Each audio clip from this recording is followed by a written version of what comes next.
Alors, bonjour à tous pour ce webinaire sur les nouveautés dans la déclaration d'impôt en ligne en 2024, organisé par l'ASBL WeTakeCare en partenariat avec le service public fédéral, le SPF Finance.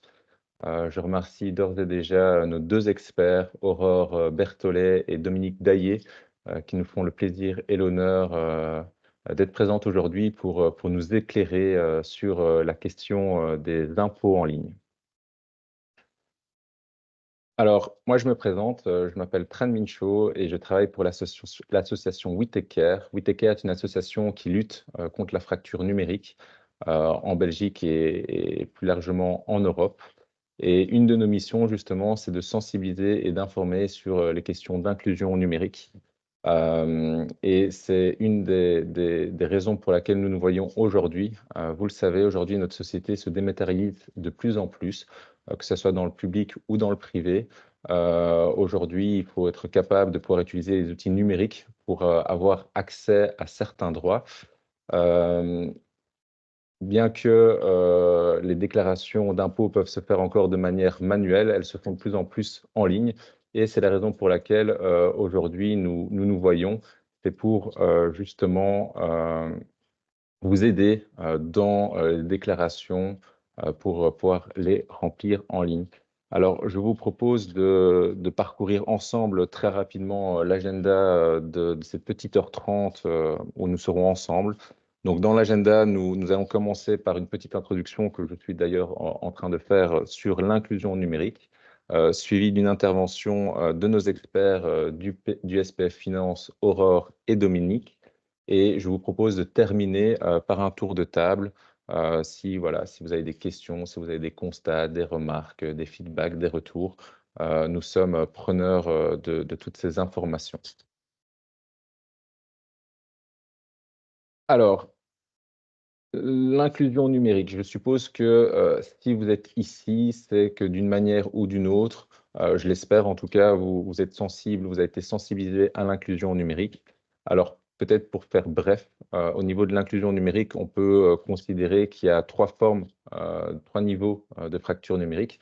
Le premier, forcément, ce sont les inégalités d'accès. Inégalité d'accès, c'est par exemple avoir la possibilité d'avoir du matériel informatique ou avoir une connexion Internet. Ça a un coût et c'est quelque chose qu'il faut prendre en compte. La deuxième inégalité, en tout cas la troisième niveau de fracture, ce sont les inégalités liées aux compétences. Donc une fois qu'on a du matériel, une fois qu'on a une connexion, mais il faut être capable de pouvoir les utiliser, capable de pouvoir allumer son ordinateur, de pouvoir, voilà, de pouvoir jongler avec les ensembles des outils. Et la troisième inégalité, c'est les inégalités d'utilisation et plus largement des inégalités des services essentiels. Et c'est le sujet du jour. C'est-à-dire qu'aujourd'hui, disons que nous avons le matériel, nous avons la connexion, nous avons des compétences, on sait utiliser un ordinateur, on sait envoyer des mails, on se sent à l'aise avec les compétences numériques de base, mais pour pouvoir utiliser certains outils, ou en tout cas faire certaines déclarations, remplir une déclaration d'impôt en ligne, ben, il faut savoir user, il faut savoir utiliser justement les plateformes. Et c'est la raison pour laquelle on se voit. Je pense que sans trop me tromper, même en ayant des bonnes compétences numériques, remplir les impôts reste quand même un défi pour le commun des mortels.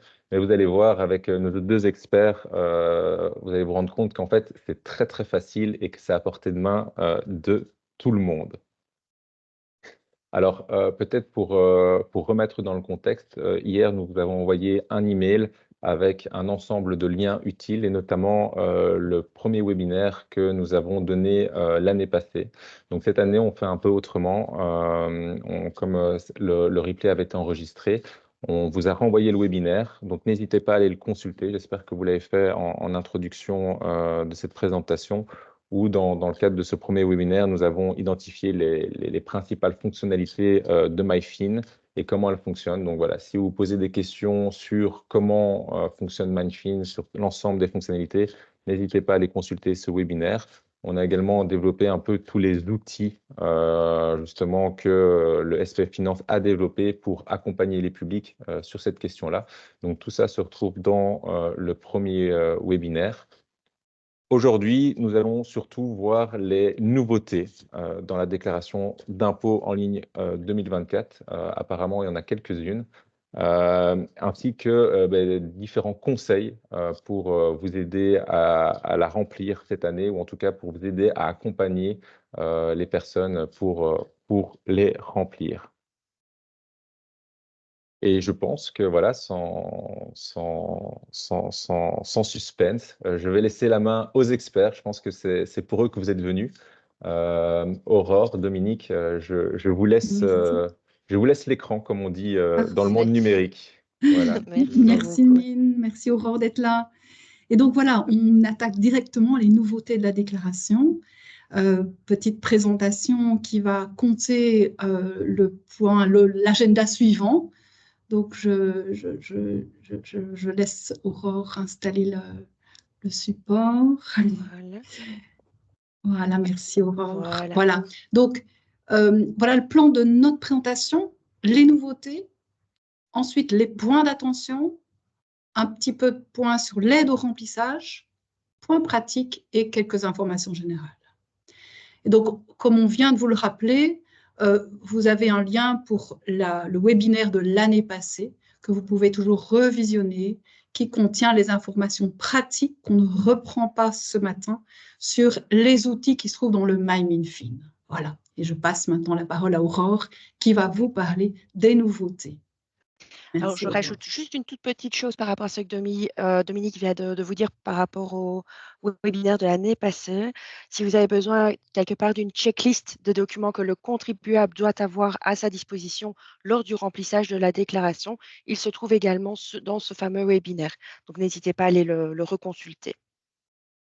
Alors, commençons directement avec les nouveautés de la déclaration. Donc, quelques petits rappels et quelques petites nouveautés, je veux dire, un peu plus générales. Donc, tout d'abord, cette année, la proposition de déclaration simplifiée ou PDS a été étendue aux contribuables qui ont des frais de garde et qui ont reçu des revenus de l'économie collaborative ou du travail associatif, évidemment quand nous avons reçu les fichiers électroniques. Lors du décès d'un contribuable isolé, les héritiers recevront également une PDS dans ce cas-là. Et alors, pour 2024, nous avons envoyé 4 millions de PDS, ce qui représente 59% des contribuables, hors contribuables indépendants, évidemment. Alors, très important, les délais. Alors, rappelez-vous, l'année passée, on avait instauré une nouveauté qui disait que peu importe qui remplit la déclaration, les délais sont les mêmes pour tout le monde. Donc, que ce soit le contribuable qui remplit sa déclaration lui-même ou qu'il le fasse faire par un mandataire, les délais sont les mêmes. Les délais, quels sont-ils? Le 30 juin pour une déclaration remplie sur format papier. Si on remplit la déclaration via MyMinFin, on a 2 dates. Donc, on a d'abord la date du 15 juillet 2024 si il n'y a pas de revenus spécifiques. Et par contre, si on a des revenus spécifiques et qu'on remplit la déclaration online, on a un délai au 16 octobre. Alors, quels sont ces fameux revenus spécifiques? Alors, le premier type, c'est comme l'année passée. On a tout ce qui est revenus d'indépendants ou des revenus professionnels à l'étranger, donc des personnes qui ont des bénéfices et profits, les dirigeants d'entreprise, les conjoints des conjoints aidants, et également les personnes qui ont des revenus professionnels à l'étranger. Donc, toutes ces personnes-là qui remplissent leur déclaration par TaxonWeb ont le délai au 16 octobre. Et alors, on a ajouté une deuxième catégorie. Et alors, c'est pour toutes les personnes qui, pour la première fois, déclarent un bien immobilier à l'étranger, une pension alimentaire reçue ou versée à une personne à l'étranger, prêt conclu à l'étranger, une construction juridique ou alors l'application du nouveau régime pour les impatriés. Alors, comment ça se passe? Le délai est toujours mentionné dans MyMinFin.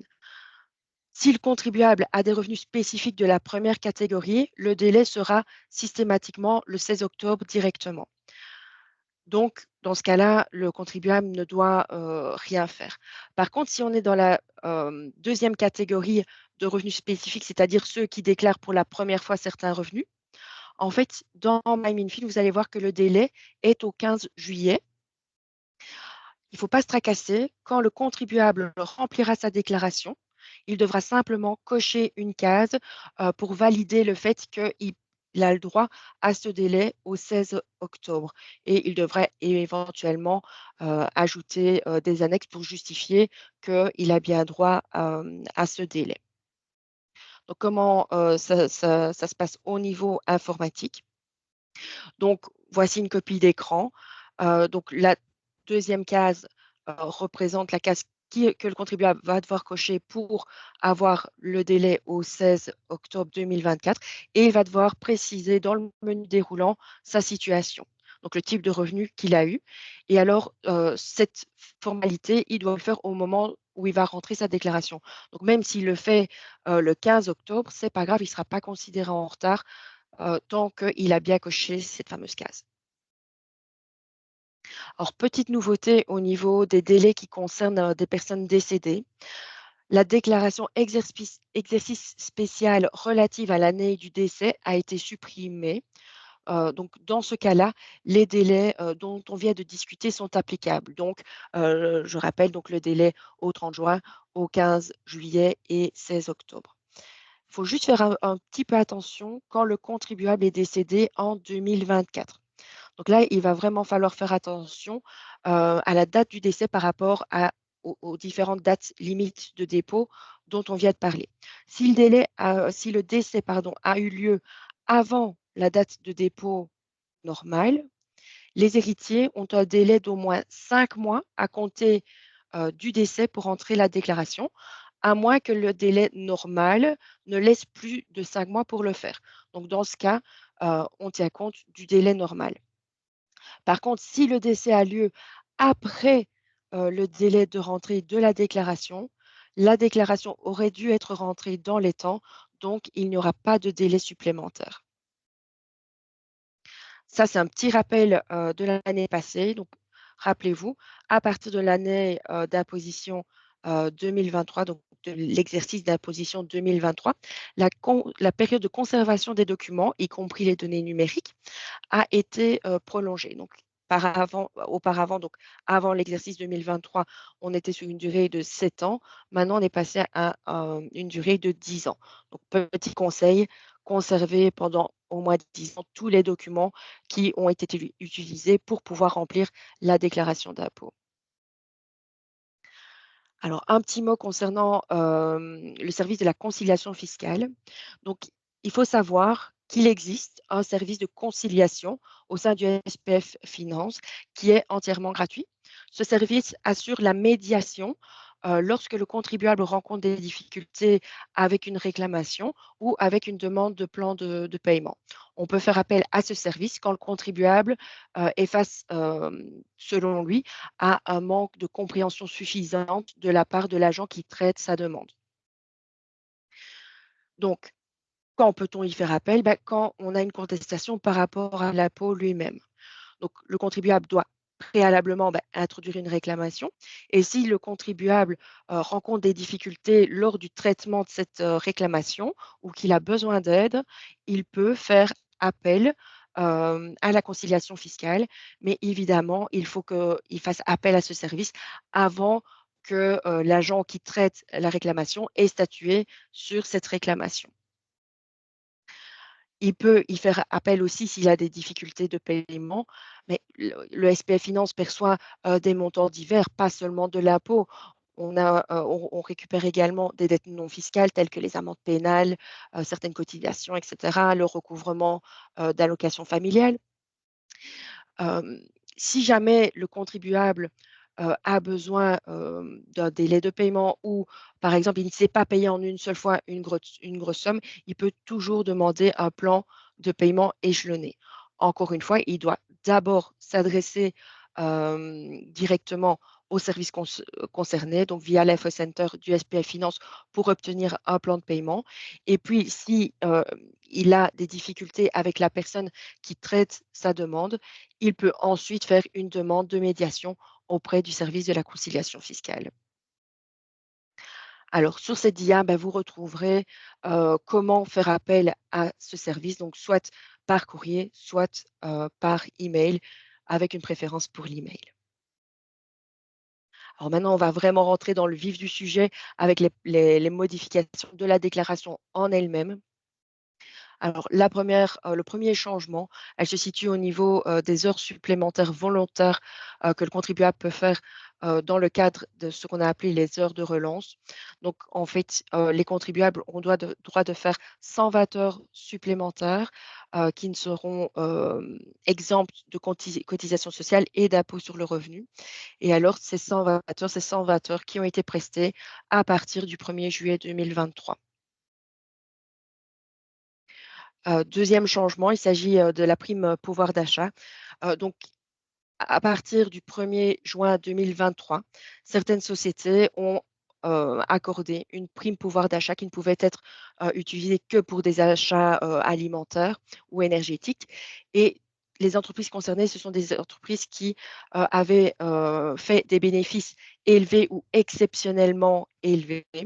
Ce montant de prime pouvoir d'achat doit être déclaré au code 386 si la personne est salariée, 429 s'il est dirigeant d'entreprise.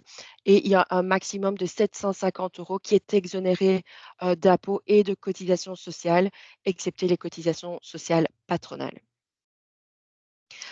Au niveau des personnes pensionnées qui ont continué des soins. Ce n'est pas vraiment une nouveauté, on avait déjà ça pour l'année 2022, mais on a prolongé cette mesure. Donc en fait, les salariés qui ont presté dans le secteur des soins en tant que pensionnés seront imposés distinctement à 33% à la place d'être globalisés. Ici, donc, ce sont des nouveautés qui ne concernent que la région de Bruxelles-Capitale. La première, ce n'est pas vraiment une nouveauté. Ce qui change surtout, c'est le taux. Donc, il s'agit du crédit d'impôt annuel pour les prêts proxy. Donc, les contribuables bruxellois avaient la possibilité de faire des prêts à certaines sociétés. Et alors, donc, tous les prêts qui ont été conclus en 2020 au niveau du crédit d'impôt, ils ont droit à un taux de 2,5%. C'est ça qui change. Avant, on était à 4%. Et les 4%, par contre, restent pour tous les crédits qui avaient été conclus à partir de 2021. La deuxième nouveauté pour la région Bruxelles-Capitale, là, c'est vraiment une nouveauté pour cette année. Donc là, en fait, il s'agit d'un crédit d'impôt qu'on va pouvoir octroyer aux contribuables qui ont acquis des parts dans des coopératives de crédit à finalité sociale. Donc le crédit d'impôt qu'ils reçoivent, c'est un crédit de 3,5% pendant les 5 premières années. Donc ça veut dire qu'étalé sur 5 ans, ils auront un crédit d'impôt de 17,5% sur l'acquisition des parts. Alors, il y a un petit changement au niveau du montant des ressources nettes des personnes que l'on peut reprendre à sa charge. Donc, tout d'abord, il y a évidemment l'indexation, donc qui concerne les personnes à charge, donc toutes les autres personnes à charge qui ne sont pas des enfants des contribuables. Là, on arrive à un montant de 3 820 €. Et puis, en fait, pour les enfants à charge d'un isolé et les enfants handicapés à charge d'un isolé, là, par contre, on a harmonisé le montant. Ce sera un montant de 7 010 € pour les 3 cas, alors que les autres années, on avait des montants différents. Pourquoi? Tout simplement parce qu'on a laissé les étudiants faire un peu plus de job d'étudiant pendant l'année 2023. Donc, on s'est aligné sur cela pour que les parents puissent toujours garder leurs enfants à charge. Alors, au niveau du calcul des ressources nettes, on sait qu'il y a certains jobs d'étudiants dont on peut faire abstraction pour pouvoir calculer les ressources nettes. En fait, on a pérennisé une mesure qu'on avait déjà l'année passée. Donc, c'est-à-dire que pour toutes les prestations d'un étudiant dans le secteur des soins pendant le premier trimestre 2023, on n'en tient pas compte pour calculer le montant de ces ressources nettes. Sur le côté, vous voyez qu'on a mis un lien vers une application qui est disponible pour tous les contribuables, sur lesquels vous pouvez justement faire le calcul des ressources nettes par facilité. Donc, ce module va reprendre tout ce dont on peut faire abstraction pour pouvoir calculer le montant des ressources nettes. Alors, dernière nouveauté, il y a maintenant 3 annexes qui sont obligatoires dans la déclaration à l'impôt des personnes physiques.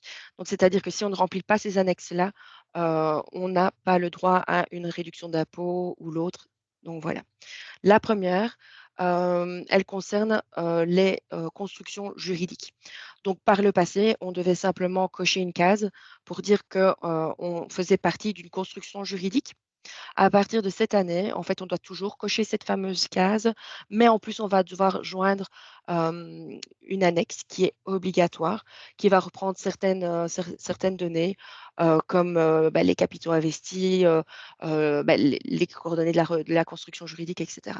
Juste petite info, tant que maintenant ce fameux formulaire n'est pas encore disponible, mais il le sera normalement d'ici dans le courant du mois de juin. Deuxième annexe obligatoire, il s'agit d'une annexe qui concerne les personnes qui louent un bien et qui l'affectent à des fins professionnelles. Donc, par exemple, un locataire d'une maison et il prend dans ses frais professionnels une partie de la maison qu'il loue, ce genre de choses. Donc, en fait, le locataire va être obligé de remplir une annexe, donc l'annexe 270 MLH, qui, elle, est déjà disponible sur le site des finances, où il va devoir reprendre certaines données telles que l'adresse du bien, les coordonnées du bailleur, le montant du loyer, etc. Il faut absolument que le contribuable coche la case 1072 et remplisse ce fameux formulaire pour pouvoir déduire ses frais de loyer en tant que frais professionnels. S'il ne le fait pas, il ne pourra en aucun cas reprendre le loyer dans ses frais professionnels. Et alors, dernière nouveauté, mais qui n'en est pas vraiment une parce qu'on en avait déjà parlé l'année passée, c'est au niveau des bornes de recharge pour les voitures électriques. Là, on a toujours cette fameuse annexe obligatoire à remplir. Maintenant, je vous rappelle juste certains montants qui ont changé par rapport à l'année passée. Donc, au niveau de la réduction d'impôt, on a une réduction d'impôt qui, pour les dépenses de l'année 2023, est de 30%. Attention, à partir de 2024, cette réduction d'impôt passe à 15% au lieu de 30%. Alors, évidemment, il y a des montants maximums par borne de recharge et par contribuable. Donc, ces montants sont de 1 750 € si on a une borne unidirectionnelle ou 8 000 € si c'est une borne bidirectionnelle. Et alors, je vous parlais d'annexes obligatoires. Mais les annexes obligatoires, ce sont la facture de l'installation de la borne et le certificat de conformité de l'installation. Je renvoie la balle à ma collègue Dominique. Yes, merci Aurore. Et donc, je poursuis avec quelques points d'attention, tant pour la déclaration que pour la proposition de déclaration simplifiée. Donc, la première chose, il faut avoir en tête que 2 documents vont vous aider.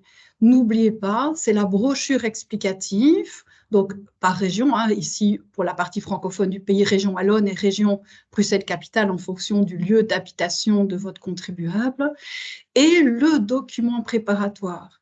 Le document préparatoire, c'est vraiment toute la notice explicative qui est synthétisée, document préparatoire que vous utilisez pour remplir la déclaration papier qu'on appelle la grille loto. Donc voilà, 2 sources importantes d'informations. Alors on rentre dans la déclaration. Qu'est-ce qu'on doit vérifier? N'oubliez pas que la déclaration est pré-remplie, tout comme la proposition de déclaration simplifiée se base sur une série d'éléments.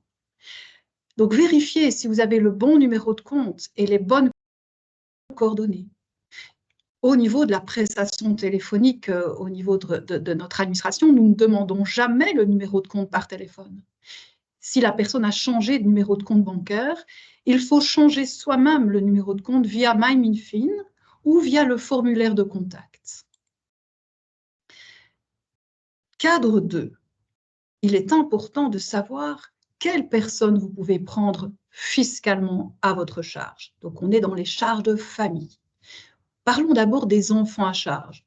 Aurore en a déjà parlé tout à l'heure avec le montant maximum des ressources.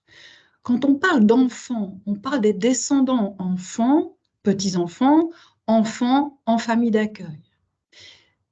Ces enfants à charge permettent d'accorder une majoration de la quotité exemptée d'impôts. Ça suppose de respecter une série de conditions, notamment l'enfant doit faire partie du ménage au 1er janvier de l'année, donc 2024 en l'occurrence. Deuxième condition importante dont on a parlé tout à l'heure avec Aurore, l'enfant ne doit pas avoir un montant de ressources qui dépasse une certaine limite. Et donc, comme on vous l'a dit, on renvoie alors à l'application en ligne accessible à tout le monde, calcul des réductions fiscales pour déterminer, en fait, en fonction de la situation, les ressources nettes à ne pas dépasser. Donc, je vous rappelle aussi qu'il y a toujours un petit encart sur cette présentation. Pour avoir beaucoup plus d'informations, il y a à chaque fois un renvoi vers une fac. Vous voyez la petite dame qui porte une pancarte, plus d'infos sur. Ce sont des facs. Elles sont très bien développées. On continue, toujours dans le cadre 2 des charges de famille. Si on respecte les conditions de la coparenté fiscale, pour les enfants qui sont logés à part égale chez les deux parents, donc parents séparés, il y a une répartition de l'avantage si les conditions, bien sûr, sont respectées. Lorsqu'on parle de l'enfant qui est à charge sous le régime de cette coparentalité, donc l'enfant à charge, c'est-à-dire l'enfant qui fait partie de mon ménage, je reprends alors cet enfant dans le code 1034. Mais si je parle de l'enfant qui n'est pas dans mon ménage, on parle d'enfant non à charge, mais pour lequel je reçois la moitié de l'avantage fiscal grâce à la coparentalité. Donc, pour cet enfant qui ne fait pas partie de mon ménage, je coche alors le code 1036. Donc, c'est important, cette particularité. Donc là, c'était la coparentalité fiscale. De nouveau, voir la fac qui se trouve présentée ici. Dans le cadre d'un ménage de fait, donc ni marié, ni cohabitant légal, à charge de quel parent, quel partenaire l'enfant peut-il être repris? D'abord, important de rappeler qu'un enfant ne peut être à charge que d'une seule personne. Règle générale, pour faire simple, c'est souvent plus favorable de reprendre l'enfant à charge chez le partenaire qui a les revenus les plus élevés. C'est déjà un point de départ. Continuons dans les charges de famille, toujours dans le cadre 2 de la déclaration. Parlons des autres personnes à charge. Aurore en a parlé tout à l'heure aussi avec le montant limite pour les autres personnes à charge au niveau des ressources. De qui parlons-nous? D'abord des ascendants, parents, grands-parents, arrière-grands-parents, mais aussi frères et sœurs, demi-frères, demi-sœurs, voire personnes chez qui on était à charge quand on était enfant.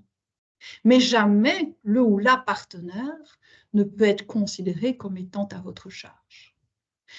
Les conditions à respecter, principalement, de nouveau, faire partie du ménage au 1er janvier 2024 et également un montant maximum de ressources nettes.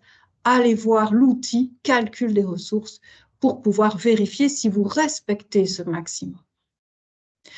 On continue. Arrivons dans le cadre 3. Des revenus immobiliers.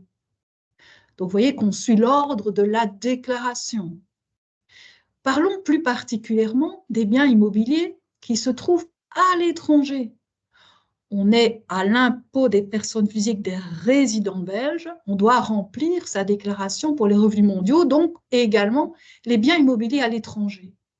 Pour ce faire, on a dû signaler au préalable l'existence de ce bien à l'étranger pour en connaître le revenu cadastral. C'est ce revenu cadastral, notion propre à la Belgique, qui est à reprendre dans la déclaration d'impôt. Cette donnée se trouve dans MyMinFin ou dans TaxOnWeb dans l'aide en ligne. Au niveau du pré-remplissage, c'est nouveau cette année-ci, dans TaxonWeb, on a pré-rempli ce revenu cadastral. Et pour les situations stables uniquement, donc quand il n'y a pas eu de changement d'affectation du bien immobilier. Si le bien n'est pas encore connu, donc le bien immobilier situé à l'étranger, si le bien n'est pas encore connu des finances, on doit faire, donc la personne doit faire elle-même la démarche via MyMinFin, et on obtient ainsi le revenu cadastral en déant les 24 heures pour permettre ainsi le remplissage correct de la déclaration. Toujours dans le cadre 3 des revenus immobiliers, si on est propriétaire d'un autre bien que l'habitation propre, rappelons que l'habitation propre, elle est exonérée, donc on ne la déclare pas, celle que j'occupe. Par contre, une autre propriété, un autre bien immobilier doit être déclaré. Vérifiez que les données sont bien correctes dans la déclaration pré-remplie ou la PDS, proposition de déclaration simplifiée, d'autant plus si vous n'avez pas été propriétaire du bien durant toute l'année. On ne déclare que la partie au prorata du nombre de jours de la période imposable pendant laquelle j'étais propriétaire. Il suffit alors d'adapter la déclaration TaxonWeb, voire à nouveau la FAQ chaque fois. Avançons dans la déclaration cadre 4, rémunération, et 5, pension. De nous, pour parler des revenus d'origine étrangère, nous devons toujours déclarer les revenus mondiaux, donc également les rémunérations et les pensions d'origine étrangère. Donc, même si ces revenus sont exonérés parce qu'ils rentrent en compte dans le calcul d'impôt, ils sont toujours à déclarer. Mais ils sont parfois exonérés. Il y a donc lieu, dans le bas du cadre 4 ou 5, rémunération ou pension, d'aller le mentionner dans une rubrique en justifiant le pays d'origine et l'exonération qui est postulée. Il faut bien sûr remplir certaines conditions. Pour ça, je renvoie de nouveau à une application en ligne disponible pour tous, application revenu étranger, qui nous aide à déterminer si le revenu est imposable pour la Belgique, donc imposable en Belgique, ou exonéré en Belgique parce qu'il serait imposable dans l'État source, l'État étranger. On avance toujours dans le cadre des rémunérations, cadre 4. Il est possible que la personne ait racheté ses années d'études pour obtenir une pension plus élevée. Le montant que la personne aurait versé au niveau du service fédéral des pensions pour ce rachat d'années d'études donne droit à une déduction d'impôt. Ce montant doit être repris par soi-même au code 257. Il n'est pas automatiquement intégré.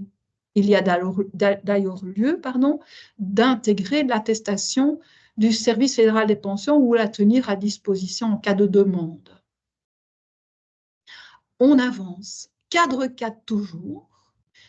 Un forfait de frais professionnels supplémentaires est accordé si je travaille, donc si mon lieu de travail est à 75 km ou plus de mon domicile. Il faut alors que je ne postule pas les frais professionnels réels. Il suffit alors d'indiquer dans le code 256 la distance entre mon domicile et mon lieu de travail par rapport à la situation au 1er janvier 2024. Cadre 6 et 8, les rentes alimentaires. Cadre 6 pour les rentes alimentaires que je reçois, cadre 8 pour les rentes alimentaires que je paye. Celles que je reçois sont des revenus divers, à concurrence de 80% du montant que j'ai reçu. Je dois déclarer le montant reçu et indiquer les coordonnées de la personne qui a payé la rente. En ce qui concerne la dépense que j'aurais faite, donc si c'est moi qui verse, la rente alimentaire, elle va être déductible à concurrence de 80% du montant versé. J'indique également le montant, cette fois en cadre 8, et les coordonnées de la personne qui a perçu la rente. Avançons dans le cadre 7, revenus mobiliers, et plus particulièrement, de nouveau, les revenus mobiliers recueillis à l'étranger. Lorsqu'on a perçu directement le revenu mobilier à l'étranger, il est à déclarer obligatoirement. Pourquoi? Parce qu'il n'y a pas eu de retenue de précompte mobilier à la source en Belgique. Par exemple, les dividendes d'actions étrangères qu'on aurait recueillis sur un compte à l'étranger. Par contre, si il y a eu retenue de précompte mobilier à la source lorsque c'est perçu sur un compte en Belgique, la déclaration est facultative. Allons également voir, si nécessaire, dans l'application revenus mobiliers, revenus étrangers, rubrique revenus mobiliers, donc dividendes, intérêts, pour connaître cette notion d'imposable en Belgique ou pas, exonéré parce que ce serait dans l'État étranger que ce serait imposable. Toujours dans le cadre des revenus mobiliers, cadre 7, il est possible d'exonérer certains dividendes et donc de récupérer le précompte mobilier sur ce dividende via le code 437. Cela ne porte que sur la première tranche de 800 € uniquement pour les dividendes ordinaires. Dans ce cas, je peux récupérer le précompte mobilier à concurrence de 240 € par contribuable maximum. Je dois alors ajouter les pièces justificatives ou tenir à disposition les pièces justificatives qui sont délivrées par l'institution financière concernée, celle qui est intervenue pour payer les dividendes en question, ou la pièce justificative que la société qui octroie les dividendes va me délivrer. On avance. Cadre 9 qui nous pose toujours question sur la matière des emprunts hypothécaires et assurance-vie individuelle. Voyons les choses simplement. Pour les dépenses pour emprunts hypothécaires, la première question qu'on doit se poser, c'est qu'au moment des dépenses, au moment des paiements du remboursement du capital et des intérêts de cet emprunt hypothécaire, est-ce que je parle de mon habitation propre? Est-ce que ce sont les dépenses de remboursement de capital et d'intérêt qui visent l'habitation que j'occupe? Si c'est le cas, on est dans une compétence régionale. On est dans la rubrique 1 de ce cadre 9. Si ce n'est pas l'habitation que j'occupe, mon habitation propre, je suis dans une matière fédérale dans la rubrique 2. Ça a toute son importance, c'est là vraiment la première question à se poser. Est-ce l'habitation propre que j'occupe au moment des paiements? Voyons que pour la région flamande et pour la région Bruxelles-Capitale, depuis 2020 respectivement et 2017, on n'octroie plus d'avantages sur ces emprunts hypothécaires au niveau de la déclaration fiscale. Par contre, elle existe, cet avantage existe toujours pour la région wallonne, on parle de chèque habitat. D'ailleurs, pour ce chèque habitat, les emprunts en cours sont en principe pré-remplis dans TaxonWeb grâce à l'attestation électronique en ligne. Et donc, quand il s'agit de biens, de l'habitation que je n'occupe pas, mon habitation qui n'est pas propre, donc là, je renvoie à la rubrique 2, compétences fédérales. Pour les primes d'assurance vie individuelle qui ne visent pas à reconstituer ou à garantir un emprunt hypothécaire, on renvoie également à la partie rubrique 2, compétences fédérales, et qui accorde une réduction d'impôt épargne à long terme. Pour tout ça, voyons l'aide en ligne que propose TaxonWeb. On vous présente tout d'abord, au niveau de cette aide en ligne, un aperçu qui décrit toutes les situations qui sont prises en charge par cet assistant ainsi que les situations dans un PDF qui ne sont pas visées par cette aide en ligne, puisque tout n'est pas porté par l'aide en ligne. Ensuite, au départ des données qui figurent dans l'attestation fiscale en ligne 281.61 ou l'attestation 280.62, donc ce sont vraiment les attestations qui sont fournies par les organismes bancaires. Pour chaque emprunt, l'assistant va nous guider emprunt par emprunt pour pouvoir compléter la déclaration. On va vous demander, par exemple, si on veut y inclure l'assurance vie. On va y indiquer également demander également si c'est le prêt qui vise un prêt de refinancement. Et donc, laissez-vous porter par ces questions qui vont vous amener petit à petit à apercevoir le montant des remboursements capital et intérêts fiscalement admissibles et éventuellement compléter de l'assurance vie, pour ensuite, petit à petit, répondre à une série de questions pour voir si on peut rentrer dans tel ou tel avantage régional ou fédéral, comme je viens de vous l'expliquer. On arrive ainsi dans la bonne rubrique et on termine avec la possibilité de reporter le résultat de l'aide automatiquement dans la déclaration directement. Donc, utilisez cette aide en ligne. Elle répond à toutes les inquiétudes par rapport à ce cadre neuf, emprunt hypothécaire et assurance vie. On avance. Cadre 10, dépenses d'un droit à réduction d'impôt. La rubrique 1 du cadre 10 porte sur les dépenses d'un droit à avantage régional. Parlons des dépenses pour titre-service et chèque ALE. Chaque contribuable a droit à une réduction d'impôt pour un maximum de 1 720 € pour l'année, tout titre confondu. On prend d'abord en compte les titres-services par priorité sur les titres ALE, les chèques ALE. Vous avez les attestations fiscales qui sont fournies par les organismes, la 280.80 ou .81 selon le titre ou le chèque ALE. Attention, certains organismes délivrent peut-être tardivement ces attestations. Généralement, elles sont toutes dans Taxonet, mais vérifiez quand même qu'elles figurent, qu'elles sont toutes reprises au niveau du montant qui est repris dans cette déclaration. On continue, toujours dans le cadre 10 des dépenses d'un droit à réduction, mais cette fois réduction d'impôt fédérale, rubrique 2. Focalisons notre attention sur deux choses. D'abord, l'épargne-pension et les dons, les libéralités.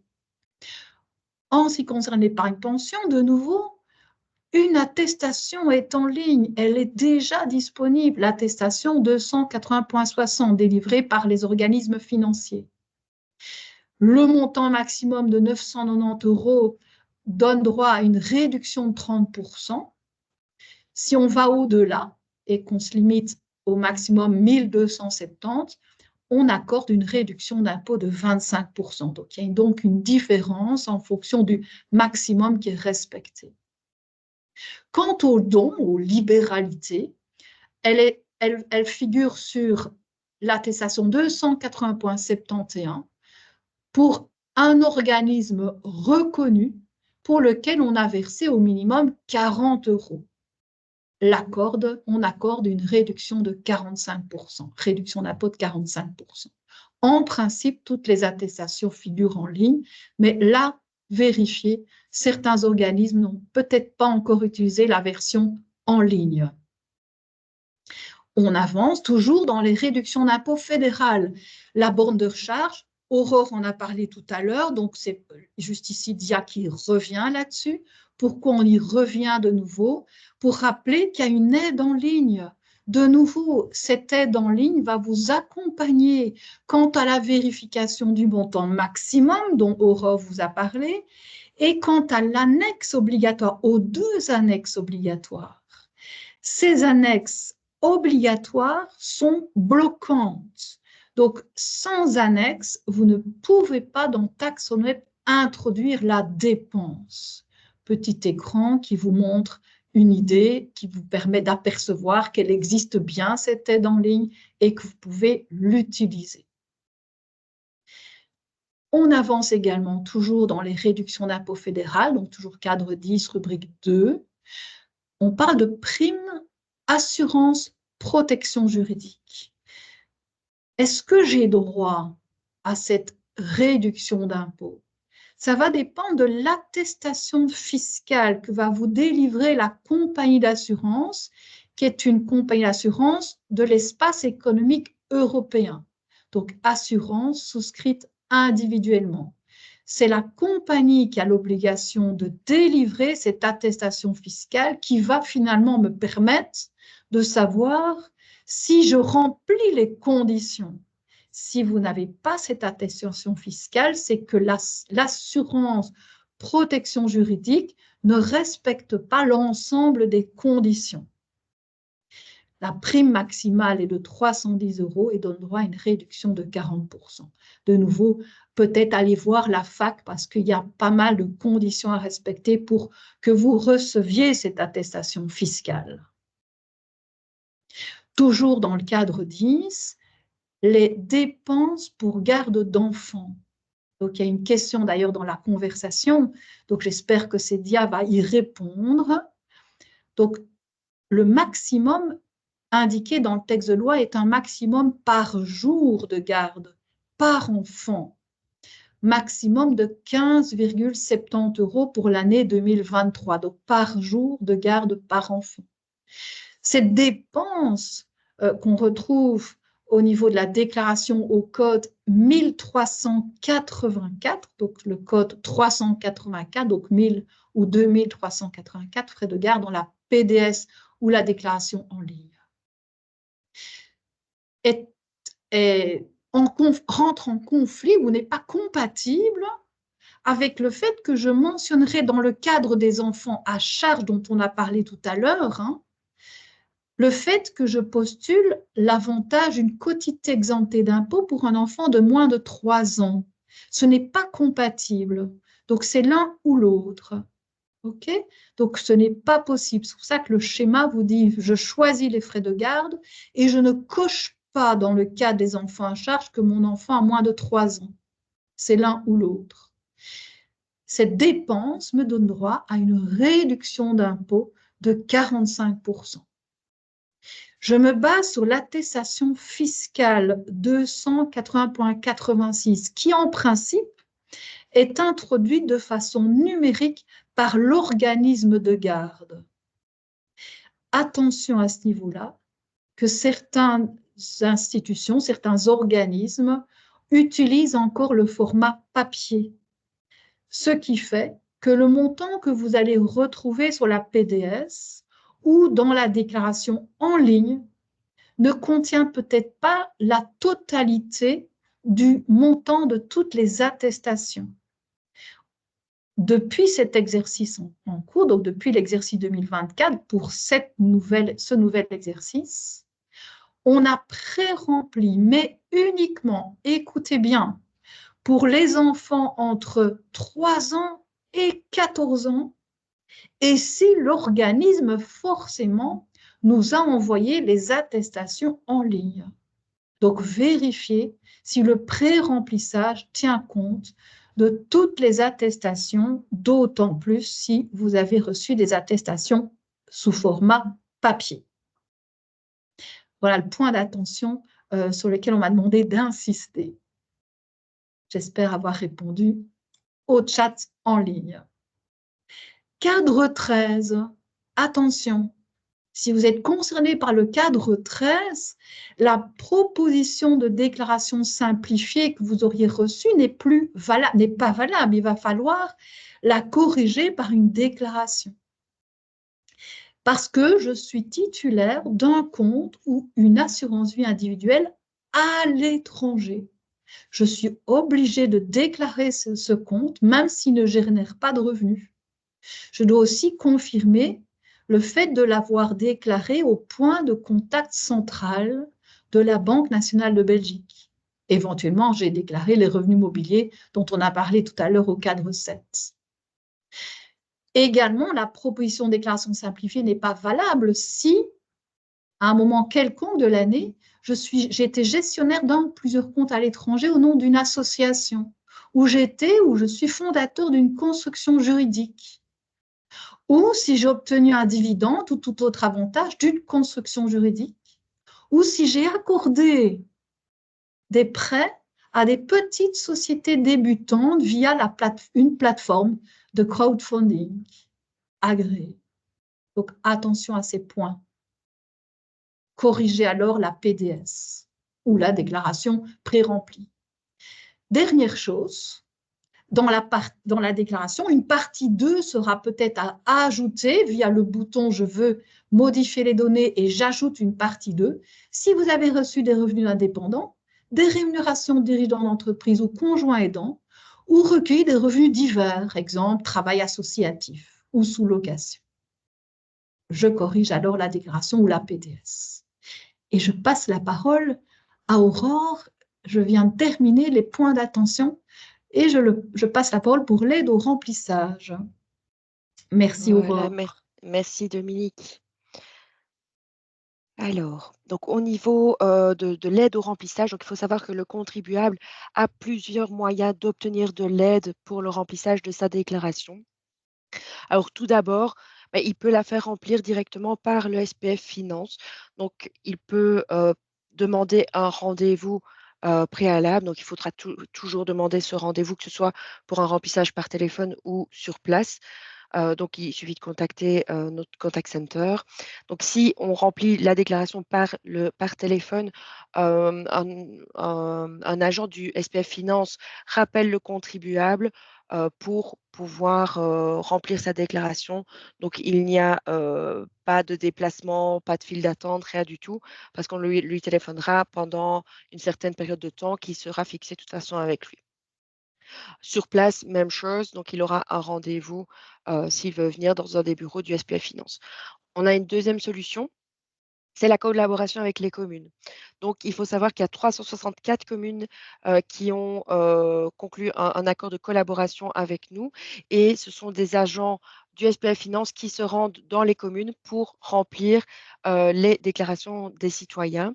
Là, de nouveau, il faut prendre rendez-vous dans les différentes communes. Alors, comment ça se passe?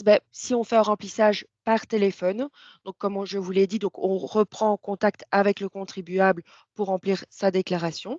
Le contribuable va recevoir un rapport par courrier et alors il doit le renvoyer signé au centre de scanning. Il faut absolument le faire, sinon la déclaration n'est pas considérée comme rentrée. Ou alors, s'il ne veut pas l'envoyer au centre de scanning, il peut toujours aller sur MyMinFin et valider sa déclaration dans TaxonWeb. Alors, on a des aides également pour des contribuables qui ont des besoins spécifiques. Donc, en collaboration avec les communes et les CPAS, le SPF Finance prend directement contact avec des contribuables pour leur proposer une aide adéquate. On a également une aide pour les personnes qui ont un handicap auditif. Donc, il faut savoir qu'on a un système de nouveau sur rendez-vous et avec des plages horaires spécifiques. Et alors là, en fait, on fait appel à un interprète en appel vidéo de la langue pour la langue des signes.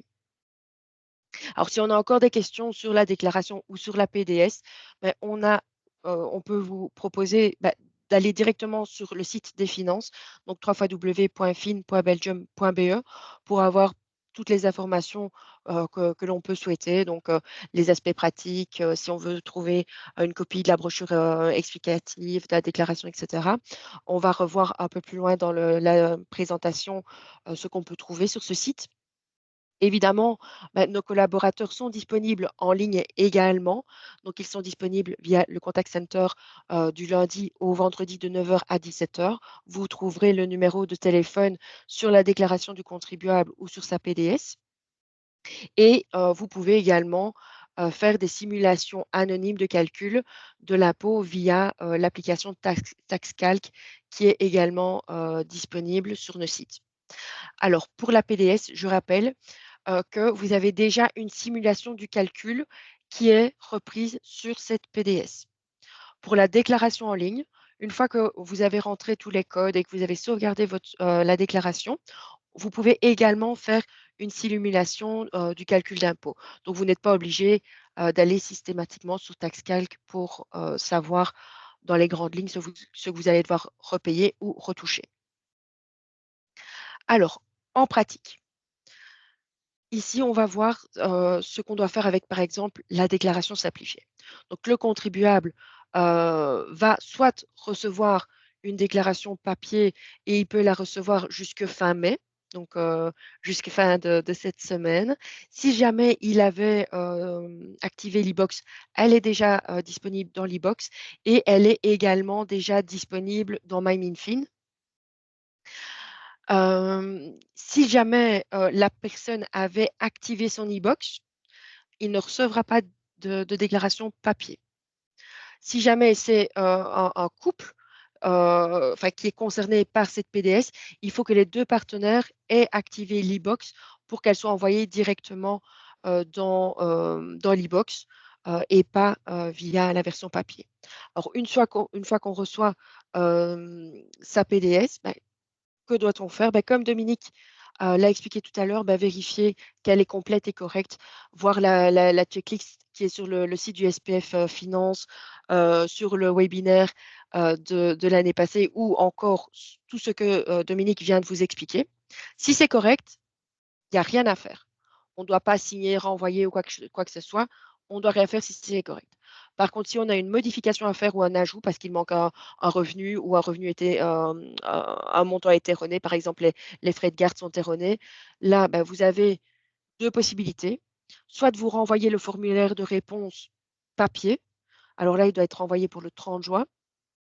Autrement, on peut évidemment faire la modification directement via MyMinFin et ça, on a un délai jusqu'au 15 juillet pour le faire.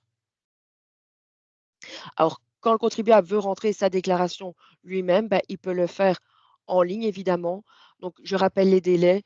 Donc, si on n'a pas de revenus spécifiques, on a un délai au 15 juillet pour le faire. Si on a des revenus spécifiques, on a un délai au 16 octobre pour le faire. Je rappelle qu'il y a deux types de revenus spécifiques. Il y a ceux qu'on connaissait déjà par le passé, donc les revenus d'indépendants et les revenus professionnels étrangers, mais il y a aussi certains revenus que l'on déclare pour la première fois.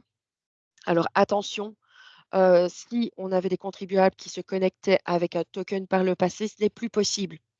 La connexion au site MyMinFin doit se faire obligatoirement soit avec la carte d'identité électronique, soit via l'application It's Me. Deuxième solution pour remplir la déclaration, c'est la remplir sur format papier. Je rappelle une dernière fois le délai. Cette déclaration doit être rentrée ou la modification de la PDS via papier doit se faire pour le 30 juin 2024 au plus tard. L'envoi des déclarations se fait jusque fin mai. Donc, si vous n'avez pas encore reçu la déclaration ou que les personnes que vous aidez n'ont pas encore reçu la déclaration, ce n'est pas encore effrayant. Elles peuvent encore arriver. Maintenant, si à partir du 1er juin, ils n'ont toujours pas reçu leur déclaration, là, on peut en faire la demande au niveau du contact center dont vous trouvez le numéro ici, donc le 02 572 57 57. Et alors, pour que le contribuable soit considéré comme dans les délais, il doit faire la demande de sa déclaration papier avant le 15 juin. Comme on l'a vu tout à l'heure, au niveau du remplissage de la déclaration, elle peut être également faite par un collaborateur du SPF directement. Donc, on a une aide qui est organisée pendant tout le mois de mai et tout le mois de juin 2024. C'est une aide par téléphone, il faut prendre rendez-vous. Vous avez aussi les rendez-vous sur place, mais c'est peut-être moins intéressant parce qu'on a de moins en moins de centres, malheureusement à l'heure actuelle. Et vous avez encore les séances qui sont organisées dans les communes. Donc, on vous a remis le lien du site web des finances qui reprend toutes les communes qui sont participantes. Attention, prenez un rendez-vous le plus rapidement possible afin de pouvoir avoir un choix au niveau des dates. Sinon, si vous prenez un rendez-vous trop tard, vous risquez de ne plus avoir les dates qui vous intéressent. Il y a encore une dernière possibilité pour remplir sa déclaration, c'est via un mandataire. Mais comme je l'ai précisé tout à l'heure, le fait de passer par un mandataire ne donne plus accès à une date, un délai de remplissage de déclaration, autre que ceux qu'on a. Donc attention, si votre mandataire remplit la déclaration par Taxon Web, il aura les mêmes délais que vous, donc 15 juillet, sauf si revenu spécifique, le 16 octobre. Alors, comment faire si on est face à des personnes qui sont séparées de fait? Donc, il faut savoir que la position reste commune la première année de la séparation. Cependant, les contribuables vont remplir leur déclaration séparément, que ce soit en ligne ou sur papier. Ensuite, les deux déclarations seront par la suite fusionnées par nos services afin d'établir la position commune.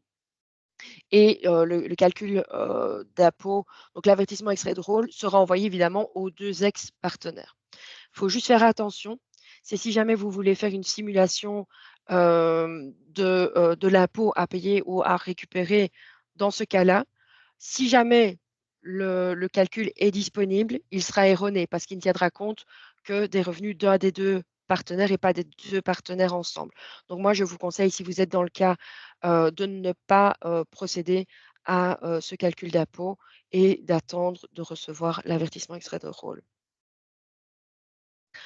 Alors, au niveau des personnes décédées, il faut savoir que si le décès a eu lieu en 2023, donc, et qu'on parle de la déclaration exercice 24, les héritiers pourront faire la déclaration en ligne pour la personne décédée. Il n'y a pas de souci pour ça. Si on a un décès en 2024, toujours pour la déclaration de l'exercice 2024, là, de nouveau, on pourra faire la déclaration en ligne. Par contre, si les deux partenaires sont décédés en 2024, là, on ne saura pas le faire directement en ligne. On sera obligé de passer par la déclaration papier. Alors, comment fait-on pour remplir la déclaration de quelqu'un qui est décédé? Ben, comme vous le voyez ici au niveau des captures d'écran, donc, quand vous êtes dans MyMinFin, vous avez la possibilité de remplir la déclaration d'une personne décédée. Quand vous avez cliqué sur ce bouton, on vous demandera le numéro national de la personne décédée, de confirmer que la succession vous autorise à remplir la déclaration. Et puis ensuite, cliquez sur le bouton Rentrer la déclaration et vous pourrez le faire donc, pour la personne qui est décédée. Alors, au niveau de l'e-box, donc je fais juste un bref rappel, donc c'est la boîte aux lettres électronique des administrations et des institutions publiques. Donc, dans cette e-box, vous pouvez recevoir des notifications pour chaque document qui est disponible pour le contribuable. Donc, on a une diminution de papier, évidemment. Alors, si le contribuable a activé son e-box, comme je vous l'ai dit tout à l'heure, il a reçu sa proposition de déclaration simplifiée directement via l'e-box. Il recevra également son avertissement extrait de rôle. Alors, si jamais on est face à une imposition commune, il faut que les deux partenaires aient activé l'e-box pour que ce soit envoyé directement par l'e-box et qu'on n'ait plus ces documents en version papier. Maintenant, il faut faire très, très, très attention pour pouvoir activer l'e-box. Il faut mettre une adresse email. Évidemment, il faut bien vérifier qu'on a bien mis la bonne adresse email dans l'e-box parce qu'autrement, on risque de louper des notifications. Alors, quelques dernières petites informations. Je vais commencer par le site des finances dont je vous parlais tout à l'heure. Donc, en fait, notre site, donc fin.belgium.be, si vous allez dans l'onglet particulier, il va reprendre en fait toutes les questions qu'on se pose et tout est repris par thème et sous forme de FAQ, de foire aux questions. Donc, par exemple, ici, donc, vous avez l'écran d'accueil. Vous voyez qu'on a tout ce qui concerne les déclarations, tout ce qui concerne les paiements, l'habitation. Donc, si on a des questions par rapport aux emprunts hypothécaires, etc., on peut aller voir dans cette rubrique-là. Tout ce qui concerne la famille, donc tout ce qu'on vous a expliqué par rapport aux personnes à charge, les gardes d'enfants, les ressources nettes, etc., tout se retrouve là. Avantages fiscaux, vous aurez tout ce qui est dons, les titres services, toutes les infos que vous pouvez avoir à propos de ces questions-là. Vous avez la possibilité de nous contacter également en ligne via un formulaire. Donc, vous avez soit des questions qui sont déjà auxquelles on a déjà répondu, pardon. Et si vous ne trouvez pas la question que vous cherchez, bah, vous pouvez aller dans le menu déroulant, trouver d'autres questions ou nous contacter directement. Alors, on vous présente FISConnect Plus. Donc FISConnect Plus, c'est en fait, je vais dire une bibliothèque de toute la documentation fiscale. Donc vous allez avoir accès au code des impôts, à de la jurisprudence, des directives, etc. Voilà. C'est très technique, mais si jamais vous en avez besoin, sachez que FISConnect Plus existe et qu'il est disponible également. Donc c'est notre outil de travail, mais c'est également disponible pour tous les citoyens. Je rappelle une dernière fois qu'on a différentes possibilités d'aide par téléphone. Donc, on peut toujours téléphoner au contact center. Donc, je rappelle le numéro 02 572 57 57. Vous avez un menu en ligne pour vous rediriger. Donc, vous avez le lien vers le menu en ligne si jamais vous voulez voir plus ou moins quel chiffre vous allez devoir taper. Si jamais vous avez des questions sur le calcul de l'impôt ou des questions qui concernent directement l'impôt en lui-même, ben, vous devrez suivre le chemin impôt ou déclaration, impôt des personnes physiques, etc. Si jamais vous devez répondre à des questions de quelqu'un qui est non résident, ben, le chemin sera plus ou moins similaire, mais on vous demandera de bien préciser que vous résidez à l'étranger. Et par contre, si c'est une question par rapport au montant à payer ou le montant qu'on va récupérer, là, le chemin est différent parce que c'est une autre administration. Donc là, on devra aller sur l'onglet payer ou être remboursé. Je termine cette présentation avec plusieurs liens qui peuvent être utiles. De toute façon, vous l'aurez dans la présentation.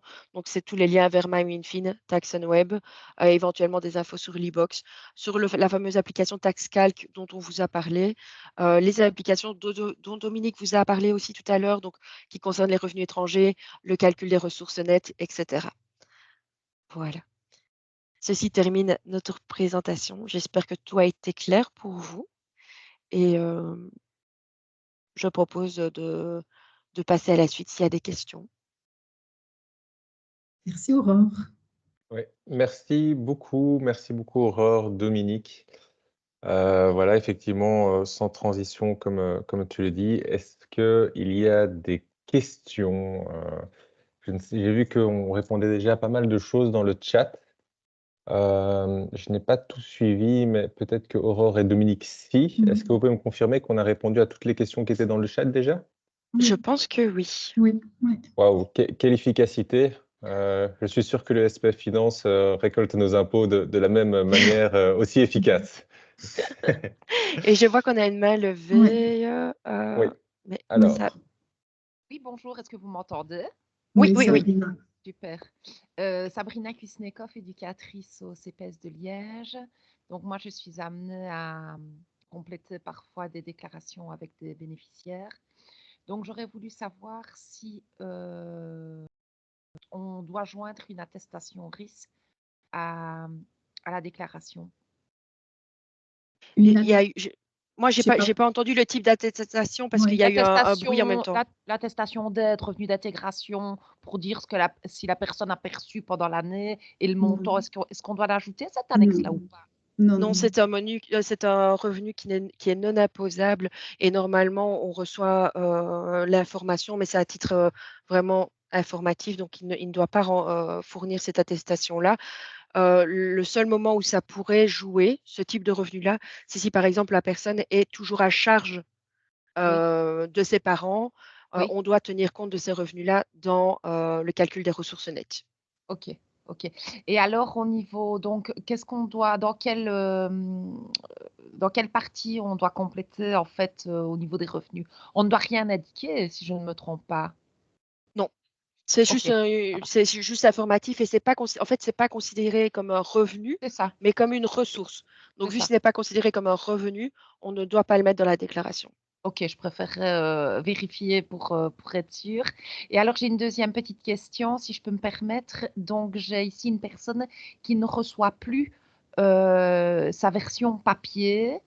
Mais donc ici, par exemple, l'année passée, il a eu 50 € d'amende parce qu'il n'avait pas complété ses documents. Mais monsieur me dit qu'il ne les reçoit plus. Est-ce que je dois interpeller votre service en téléphonant? Alors, il y a 2 choses qu'il faut savoir. C'est que s'il ne reçoit plus de déclaration, c'est que soit il a activé son e-box, Je alors ne du coup, c'est pense pas. parti dans l'e-box. Je ne Ou pense pas. deuxième C'est quelqu'un qui a des chose, difficultés en français, donc ouais. voilà. Ou alors deuxième chose, c'est que il a coché dans TaxonWeb, peut-être sans faire exprès, Ouais. le fait qu'il ne voulait plus recevoir de déclaration papier. Donc, en fait, Ok. quand on remplit sa déclaration dans TaxonWeb, à la fin, juste avant de valider, donc où je vous ai Oui, montré oui, où oui, les personnes j'ai pouvaient vu avoir le l'écran qui est délai, passé. Oui, voilà. En fait, on peut cocher une case pour dire qu'on ne veut ne plus plus recevoir recevoir. de... Et C'est en fait, peut-être cette ça. case-là, je dois bien vous avouer que quand on remplit la déclaration par TaxonWeb, elle est pré-remplie. Et alors, il C'est suffit que peut-être ce ça. soit Ouais. que de la décocher Ok. pour pouvoir avoir une déclaration. Maintenant, s'il veut vraiment une déclaration papier pour cette année, il peut toujours téléphoner à notre contact center pour obtenir une déclaration papier. Maintenant, tant qu'il n'a pas été décoché dans TaxonWeb le document, malheureusement, il ne recevra pas systématiquement sa déclaration. Ok, donc il faut aller vérifier pour décocher alors cette case-là, mais on Voilà. peut quand même demander l'attestation papier. La déclaration Et papier au niveau et du contact l'amende est à center. payer, je suppose. Il n'y a pas moyen de négocier pour. Mais, Il, il peut toujours, enfin, je coupe la parole à Dominique, mais tu me complètes si oui. si je ne dis pas tout. Il peut toujours introduire une réclamation concernant cette amende. Maintenant, le problème, c'est que les délais sont les mêmes chaque année. Donc, c'est le Mhm. 30 juin pour une Ouais. déclaration papier. Donc, malheureusement, bah, s'il n'a pas fait la démarche de demander sa déclaration dans le délai, malheureusement, voilà. Ok, ça va. Et alors, au J'allais niveau des compléter. informations je- pour 2023, vous allez nous les envoyer pour le webinaire 2023? Parce que moi, je n'y avais pas participé, mais ça m'intéresserait d'avoir le lien.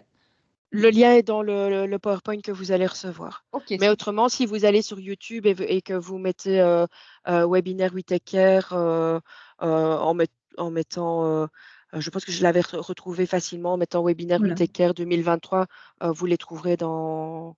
Et Émile vient de mettre un lien. Ah ben voilà. Je voudrais compléter par rapport à la question de Sabrina. C'est peut-être pas du tout le contexte, mais peut-être il y a un problème de domicile. Est-ce qu'on est bien en ordre au niveau du registre national? Je soulève quand même la question. Est-ce qu'il y a eu un déménagement? Est-ce qu'il y a eu un changement d'adresse? Ou tout simplement qu'il y a une mise en ordre à effectuer au niveau de l'administration communale de la personne concernée, qui fait que nous, quand on a quelqu'un qui est radié d'office, ne fût-ce qu'une période, si ça correspond justement au moment où les déclarations ont été générées, il n'y avait pas d'adresse, donc on n'a pas su poster à une adresse X la donnée. Donc, entre-temps, il a reçu son avis d'amende parce qu'il a peut-être entre-temps eu une adresse régularisée. Donc, dans ce cas-là, ça devrait être en ordre, mais ça peut être une des raisons. Ok, je vous remercie pour les Voilà, infos et pour avec plaisir. votre Maintenant, participation. n'hésitez Merci pas, beaucoup. ne serait-ce qu'à à contacter nos services aussi pour Oui, vérifier le dossier en particulier, parce qu'évidemment, je vais ici, voir. Oui, c'est du cas par on ne peut cas. pas Je le me faire, rends hein. Oui, compte ici que je pose une question un peu perso, mais j'irai déjà voir dans Taxon Web. Parfait. Je pense voilà, que ce Super. serait une bonne chose. super, Merci beaucoup. De rien. avec plaisir. Voilà, donc effectivement, pendant que vous discutez, je me suis permis de partager quelques liens. Le premier, c'est le catalogue de nos activités, de nos webinaires. Donc effectivement, aujourd'hui, c'est sur les impôts en ligne, mais We Take Care, qui est l'association derrière la plateforme 1, 2, 3 Digit, organise aussi des webinaires sur toute forme de thématique, que ce soit la barrière de la langue, que ce soit simplement l'accompagnement numérique, l'intelligence artificielle, les fake news, enfin, voilà, tout ce qui concerne la culture du numérique. Je vous ai également mis un lien par rapport à notre chaîne YouTube où vous pouvez déjà voir pas mal de replays de webinaires que nous avons déjà fait, dont le fameux webinaire 2023.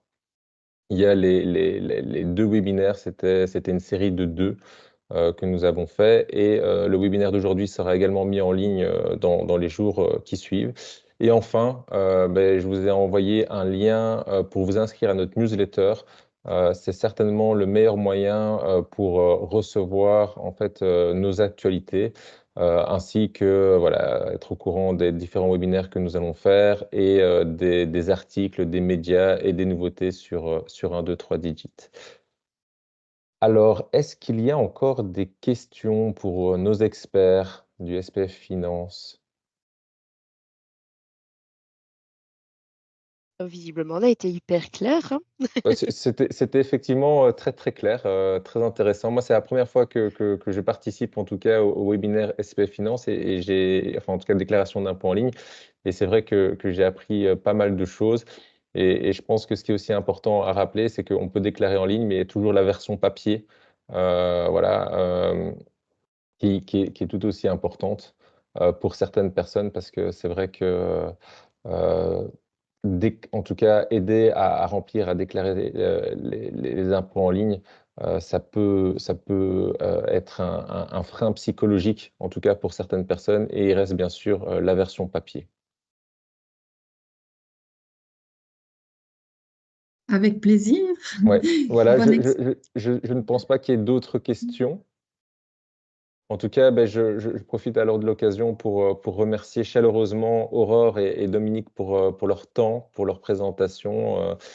Qui était extrêmement clair et didactique.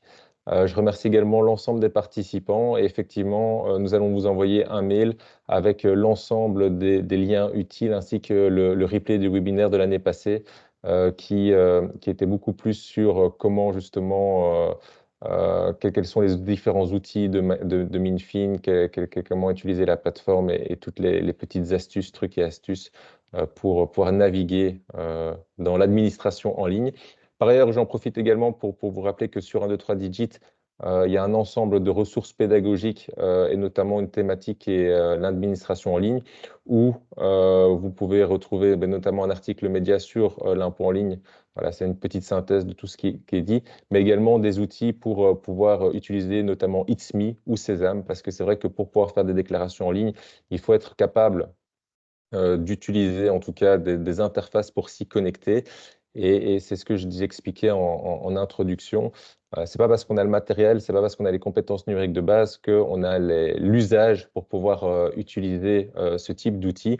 Et c'est vrai que quand vous êtes par rapport à un public fragilisé, avec des difficultés de la langue et qui ne maîtrise pas les outils, ben, ça devient des montagnes de simplement se connecter sur Mindfin, puis ensuite faire le lien avec It's Me, être sur son GSM, rebasculer sur son ordinateur, mettre quelques codes. Donc voilà, je pense que c'est assez global en fait en termes d'inclusion, d'également regarder un peu ces outils pour vous aider dans le cadre de vos accompagnements.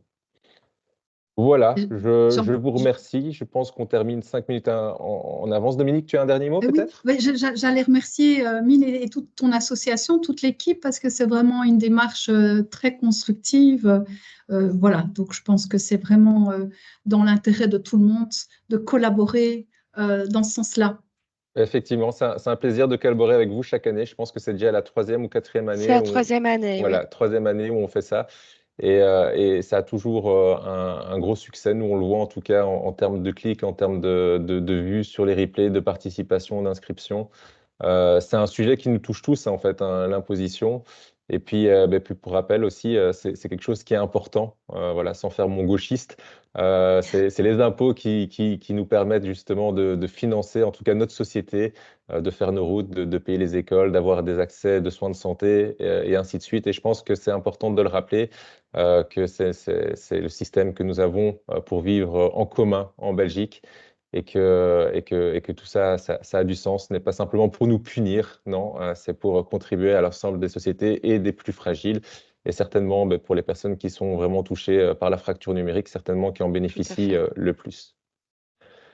Voilà, voilà. Eh bien, je vous remercie à tous. Je vous souhaite une excellente fin de matinée, un bon appétit et une bonne fin de journée du coup.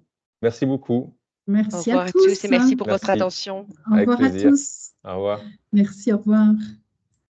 Mine, n'oublie pas d'éteindre l'enregistrement Merci. parce que Je ça le se fais de fait pas suite. automatiquement et du coup ça continue.